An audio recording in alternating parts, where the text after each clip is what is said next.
The goal of this project was to basically reinvent the wheel. Since my dissertation project is looking at cameras in the photographic medium, I thought it might be useful to try to recreate some of these technologies. My first idea was to 3D print a photographic lens with optical clarity, specifically using a stereo light process or a DLP process, which is laser versus projector, both of which are in their own right photographic processes. I was curious if these lenses could produce an image, and if by constructing the lens, thus disarming the apparatus, can I gain any further understanding of the photographic medium. Also, will I enjoy woodworking? Metal's kind of my material, so that's a no. I started with a camera from the period. This is a Kodak autograph from around 1915. These were produced, I think, around 1906 to about 1915. I found this one at a yard sale. The mechanism works. There's a little delay to the shutter, but other than that, everything works. Everything slides around. The f-stop functions. Just give you a little bit of a tour of the original device. As you can see, the lens mechanism is right next to the lens and opens the shutter suddenly, or if you hold it down, it'll hold the shutter open. There's a little wire trigger here. The outside of the trigger is decayed over time, and it doesn't actually function. The engraving on this is particularly interesting. You can see the little Kodak label there at the bottom.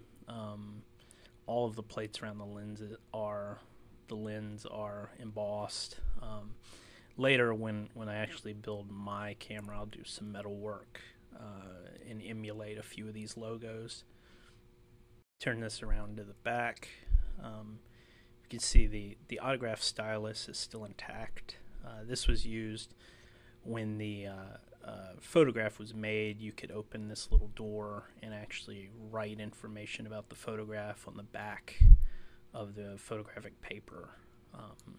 So you could write, the name of who was in the picture, the date it was taken, without overexposing the film.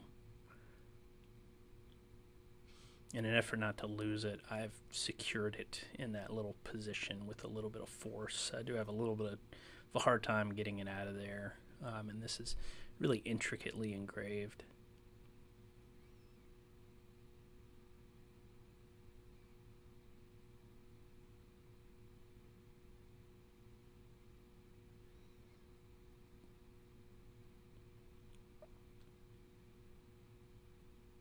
If we open up the back, this could potentially be used to take plate photography. This did use paper roll film out of the box, but you could get a plate holder for the back of this.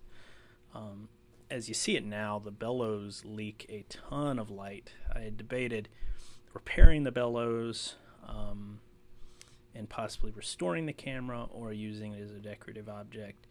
I didn't want to diminish any of the authorial intent of the camera, so I didn't make any changes. It would be neat to repair these bellows in the future and maybe take an image on a glass plate using this camera. The plate holders run for about $150 on eBay right now. Interestingly, this camera actually came with the original manual. This manual, for a lot of the experimentation with the lenses, I used some information inside of it.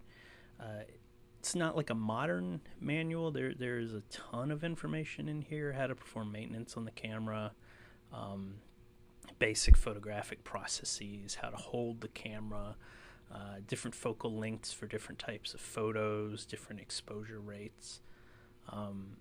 This had actually, at the end, you'll see I changed the f-stop on my lens from f5 to around f22 as a recommendation for internal or interior photographs or interior portraiture. In the best results I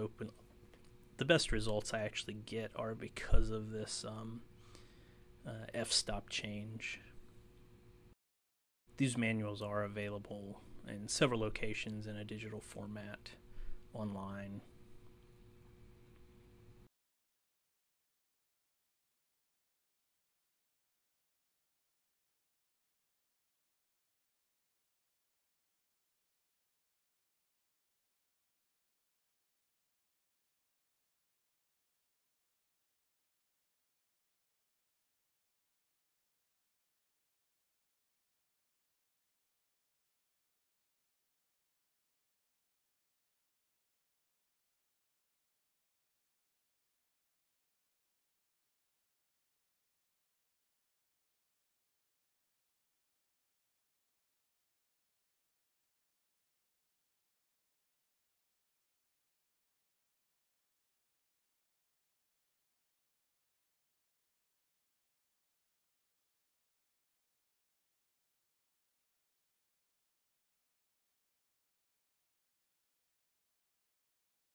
So here I've set up a little bit of information on how a camera lens actually works.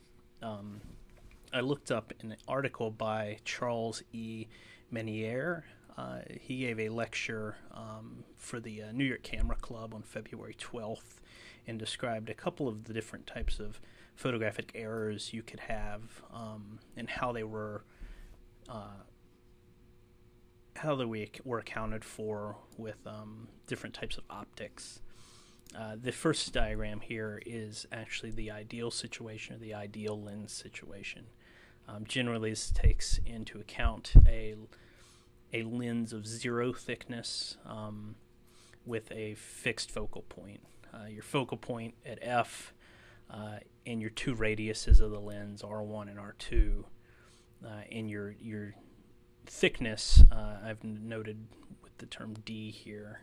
Light will pass in, as it is or as we see it, and is focused at the focal point and then expands. We catch that light in the expansion on the negative plate, or in the case of the final function of the camera, we get it on a sheet of ground glass. One of the first forms of aberration they encounter when they're creating lenses is a chromatic aberration. Chromatic aberration in black and white isn't necessarily as obvious.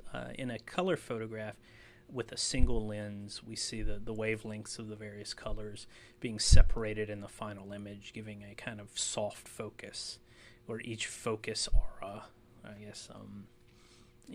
halo type fuzziness around the object is of a different color. Meniere explains that as parallel rays of light striking a double convex lens are refracted so that red rays meet at a point further from the lens than the violet and other intermediate rays between these two limits, and thus produce what is known as chromatic aberration. A convex lens or achromatic lens is used to correct this aberration, which we'll see in a moment.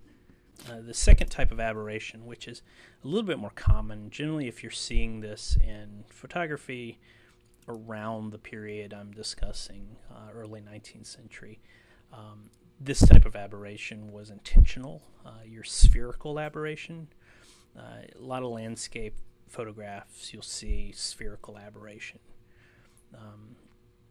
And this is where a curved image going through a lens, a curved lens, is then stretched onto a flat negative plate. A lot of early panoramic lenses, early landscape lenses, are actually single lenses. This is corrected with a concave lens with a convex exterior. And this slide, this is more of the Menier's article, kind of his own diagrams that he had made, and a couple advertisements for lenses. These were usually sold as being astigmatic or reducing different types of aberration. And this is how they ended up correcting it. You put a second lens in the path of the curved lens that flattens out the image. One of the common lenses used was the Petzval Lens, which was invented by Joseph Petzval in 1840. He didn't effectively patent his idea, and it was subsequently stolen by everyone, including this 1950, 1940 patent for an improved Petzval lens that I kind of based the beginning of my prototype off of. The two sets of lenses in that center piece actually correct chromatic and spherical aberration. Recently, around 2018, 2017, companies have been remaking these to be used with digital cameras. This is the lens maker equation. This determines the focal length of a lens with radius R1 and R2. You can see F being the desired focal length. My early tests, I actually used multiple lenses with 56 millimeter focal length. Your refractive index, which was taken from the Formlabs website, the manufacturers of the printing resin I'm going to use, this refractive index is the average of the angle of refraction of the various colors coming through the lens. And that value for the resin I'm going to use is 1.5403. R1 is your lens radius 1, positive for a convex lens. R2 is your second lens radius, negative for a convex lens. And D is the thickness of the lens. I used 15 millimeters here because it was on the patent for that Petzval lens. Also, it makes sure the lens isn't too thick. I had a lot of problems with cloudiness in the resin or layer striations caused by the actual 3D printing process. And I solved for the second radius.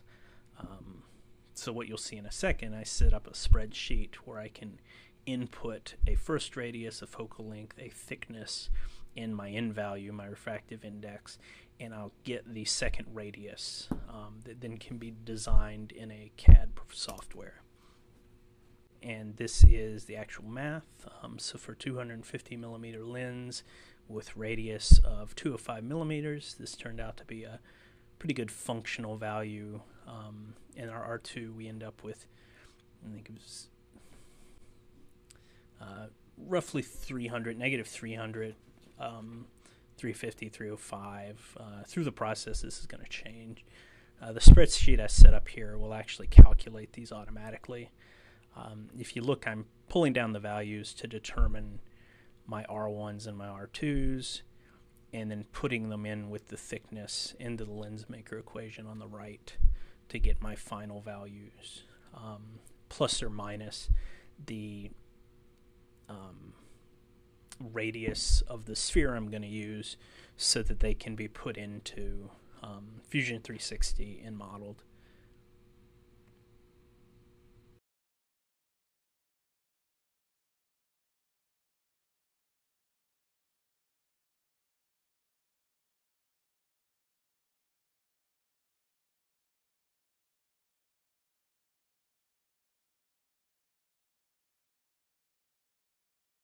And then these values are going to go into the CAD software here.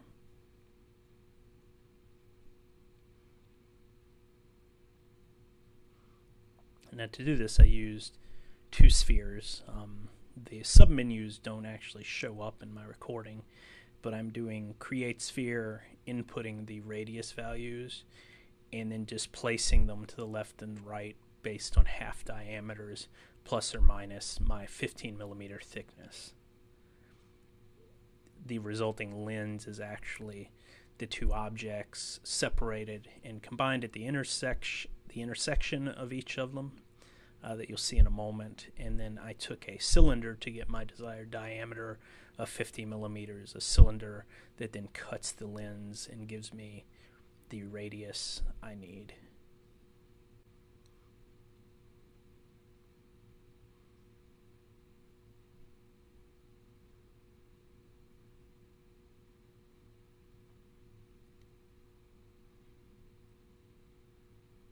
My first tests on this is actually a later test. My first test doing this, I had used this smaller 56 millimeter focal lengths based on a tutorial with the Formlabs website. Not realizing that their radius selection was fairly arbitrary. They had made the focal length in the lens to actually work with a digital camera, that has a very, very, very close optical sensor to the actual lens and doesn't require, the distance that a bellows camera would require. I think at the end of the day, the camera itself can go to a maximum of 2 feet long. So 56 millimeters was never going to work. To some extent, 250 millimeters is still too small for the size of the camera.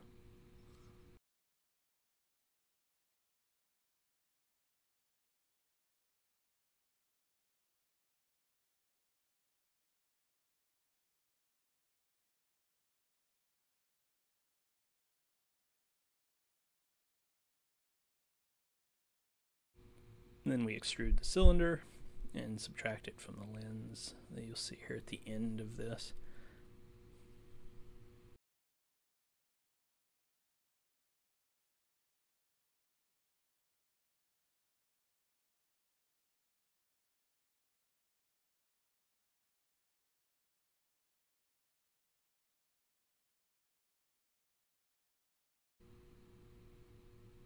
I think total prototypes did maybe 20 different to kind of come to the final one here. Also, as far as printing, we'll discuss printing in a minute. There were a lot of problems printing the lens.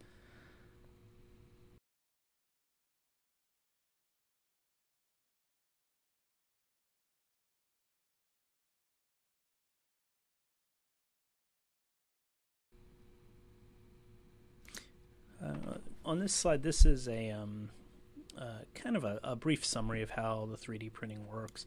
You have several different types of 3D printing. The most common, fused deposition printing, which is layers of plastic melted on top of each other. This generally can't do high resolutions. The two methods I used, DLP and SLA, kind of the same thing. They use a photo-cured resin. When the resin's a liquid, when UV light hits it, it turns into a solid. So the plate we see here will go all the way to the bottom of the liquid bin. It'll be hit with either a laser source in SLA or a projector with DLP printing to create a layer and then raised. The lens, the most successful version was the SLA print. DLP gave me a lot of internal striations or internal layer lines that I couldn't remove from the print, whereas SLA with the laser was accurate to a point that I was able to actually polish the lenses to optical clarity. The print itself takes around 20 hours. At a faster speed, I could get it down to 15 to 20 hours. I didn't take any images or video of the printer because it doesn't really move. It moves about 0.1 millimeter every, I think, 80 seconds is what my layer height was. So it would be as still as some of these PowerPoint images. This is me setting up the print, or one of the final prints, in the Anycubic Photon software. In here you have to select kind of your layer height. The smallest it can do is 0.01. As long as the layers are adhered, you don't necessarily need to keep it at that low layer level. You can get away with 0.025 or 0.05 millimeters per layer. The real important thing here, because this is a fairly large solid object, is getting your support structures correct. And the supports are what actually holds the lens onto the build plate as it's being created. For this, I kind of oriented the lens straight up, and then had it generate supports from the bottom to hold it onto the plate. As you can see in these three images, I tend to finish the curing under UV light. I think that's a nail light that I'm using there. These were the initial Petzval Lens prints. In that first image, you can see the actual layer lines of the print. This one ultimately failed. There were internal lines that were actually coming through the optics of the lens. Overall, the Petzval lens did kind of fail. It was really difficult to get 4 pieces of the optic, or 2 pairs of optics, to actually show an image. The resin absorbs a lot of the light coming through it, especially stuff in the yellow side, the red spectrums.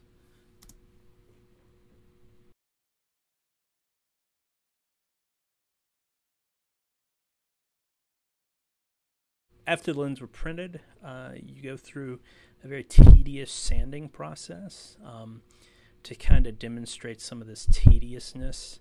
I included the majority of the first round of sanding here. I've started with 220 grit sandpaper. This is really just to take off those lines, any sort of support material still in contact, and kind of even out the surface. Several of the tutorials, specifically the Formlabs tutorial that I had previously mentioned, used mechanical means to do this. I found that mechanical sanding actually messed up the surface pretty bad. Trying to pour water on here, I don't have any. The mechanical sanding process left kind of a flat spots in the lens. It didn't necessarily work. I'll occasionally put liquid on here. As you see, energy drink was not an effective liquid, but I use a liquid to kind of see how flat the lens is to get some of the resin dust off. I'm sanding this in a circular pattern from the center out to the perimeter and rotating it slowly. I'm not putting a lot of pressure on there because I don't want to create flat spots on the lens. I want to maintain the radius of the surface that I had originally designed to maintain the focal length. There's going to be some variability to the focal length, but I'm trying to minimize that by rotating the lens as I sand with the 220 grit.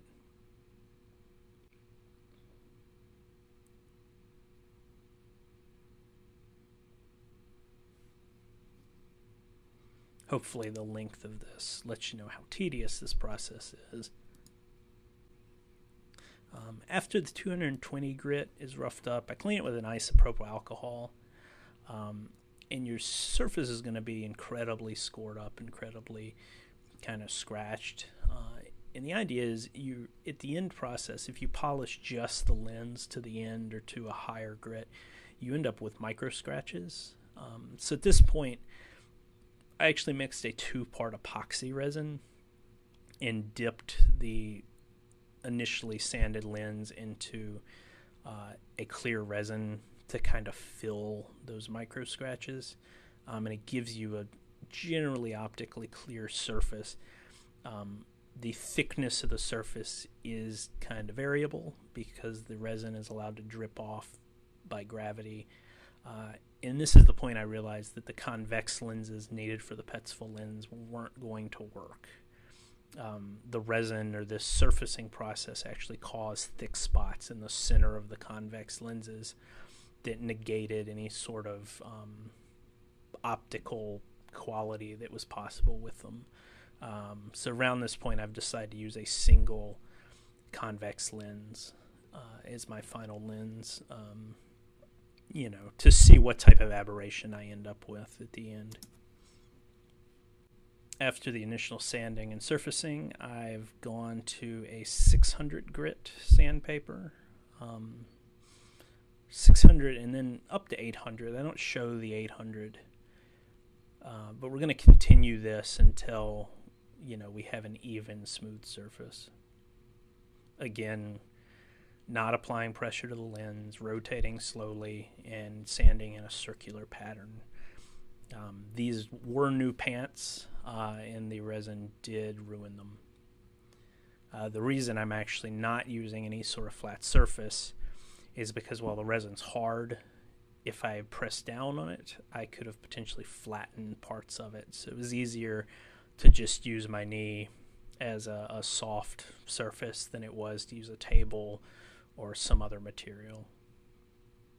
Occasionally I'll dip sandpaper in water to kind of clear out some of the resin dust and to unclog the sandpaper surface.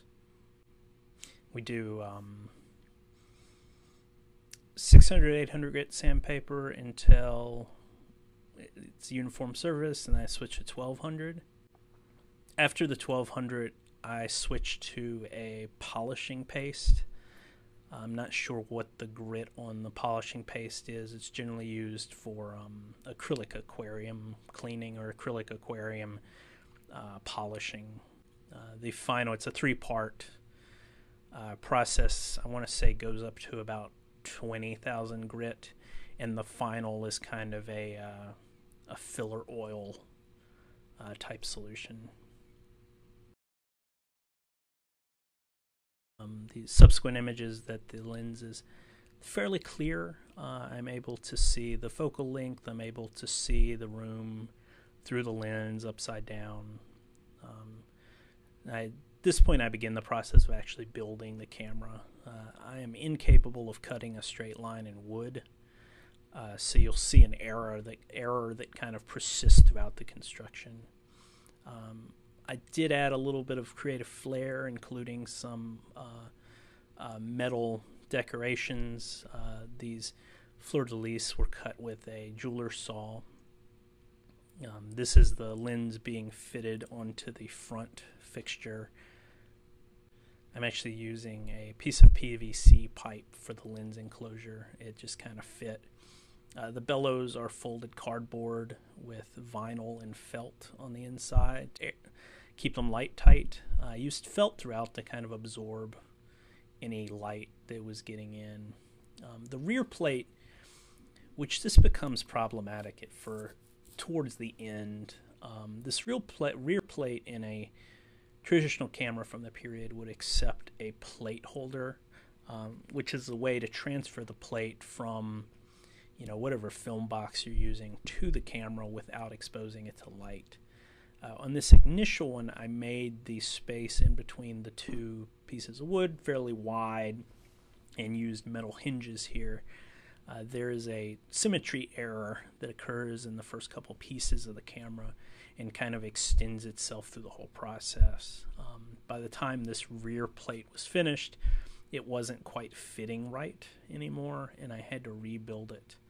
I was going to reuse these hinges, again metal. I was going to weld the actual hinge into it, and my welder ruined the surface a little bit. And out of frustration, I threw them into my parking lot. So the hinges, I have them now, and I'd like to repair them, but in the final result, we're not going to see the hinges again. This is dyeing the actual locking mechanism.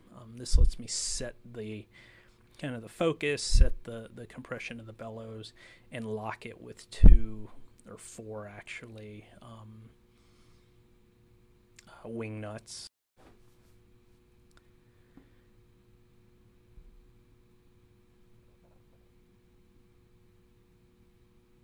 For this, I did do a little bit of metal work, designed a logo, again in Fusion 360, and 3D printed and sand casted in bronze. Just a little bit of aesthetic flair there. Made the screws for that cap on my lathe out of brass again, and screwed the logo emblem into them as kind of the central pivot for the lock. At this point I'm cutting glass.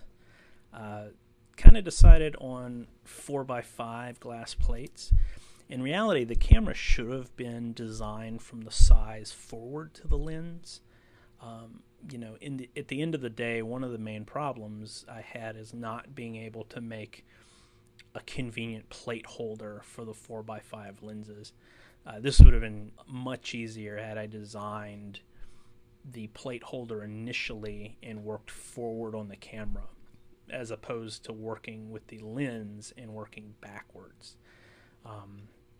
As you'll see at the end, we do kind of get an image out of the lens, but I eventually use these plates to experiment kind of with actual printing processes without this camera being used. Just kind of get a breadth of the technology at the time. This is doing the ground glass. Again, I'm using a polishing paste. This is like a rock tumbler paste. The purpose of the ground glass is the image comes through the lens, expands after it reaches its focal point, and then is cast onto the matte surface of the glass. In theory, in somewhat in an experiment, you can see the image coming through the lens on the ground glass. And this is the final camera. It kind of looks like a grasshopper. I thought about maybe putting grasshopper legs on it. And maybe developing some sort of tripod. On this next slide, we have kind of the lens. You can see an image through it somewhat. This is a TV. By the time I'd gotten to this point, it was kind of dark outside, and it's tough if you can't make the room dark to actually see an image through. At 50 millimeters with the 250 millimeter lens, I was kind of getting a blooming effect. So too much light coming in and kind of distorting the image. In most cameras, and in the Kodak we saw at the beginning, that's fixed using the iris, so what's called an f-stop. And the f-stop, or N number, or N-stop, you might hear that as well, is your focal length over your diameter. So 250 millimeters over the 50 millimeter diameter is f5. In the actual manual for that Kodak, it had suggested a f-stop for interior photos around 20 to 22.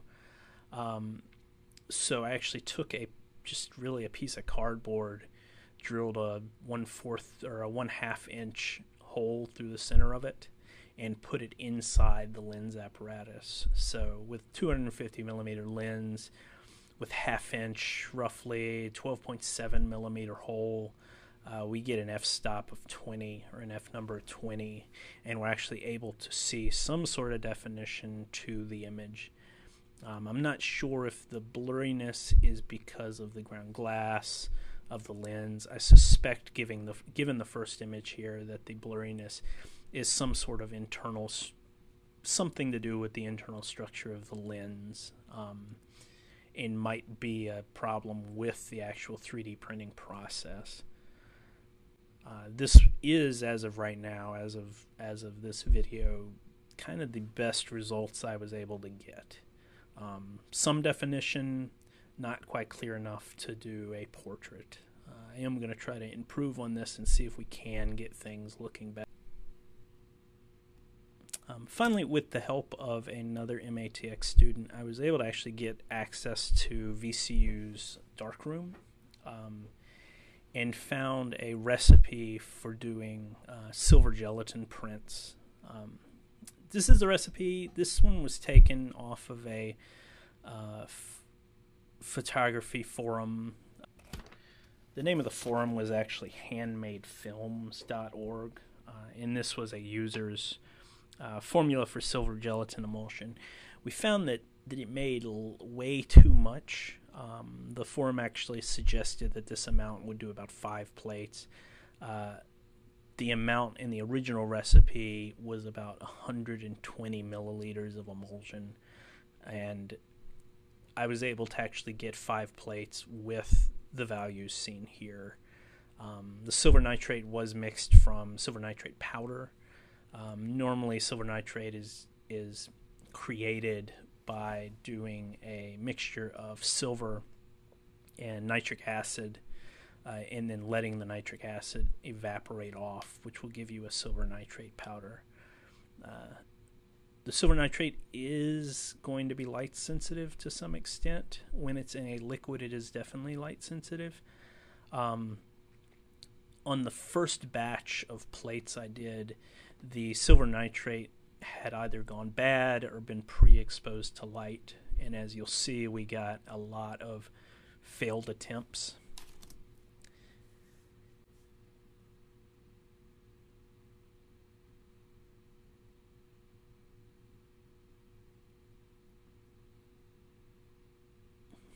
This is the dark room and my first emulsion that I had actually mixed.